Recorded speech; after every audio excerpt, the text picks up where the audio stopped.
guys, it's Daps. Welcome to my YouTube channel. There are several reasons why you will need to duplicate a page in your WordPress website. But whatever the reason is in your case, I have you covered in this tutorial.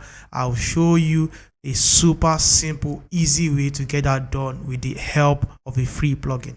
So we can come to plugins, we can come to add new. We can search for a plugin called duplicate page. And then we have this plugin here. You can see this plugin has 3 million active installations. It's a fantastic plugin that will help you duplicate either posts or pages on your WordPress website. So let's install and activate this plugin. After installing and activating this plugin, you can then come to your page here and go to the page you want to duplicate. Example, let's say I want to duplicate my about page. Now you will notice that we now have another subsection for duplicate this. So it's as good as a click of a button. That's it. So you have about me, you have another about me now, but unfortunately this right now is in a draft mode. You will need to either go to edit.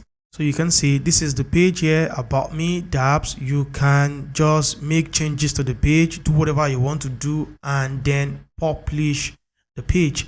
And again, you may want to make sure that you change the URL, which is very important. I might just want to change this from about me to about Daps, and then I'll hit the publish button, and then I can publish this page. My page has been published. I can view this page now. This is how super simple and easy it is for you to duplicate any page or any post inside of WordPress.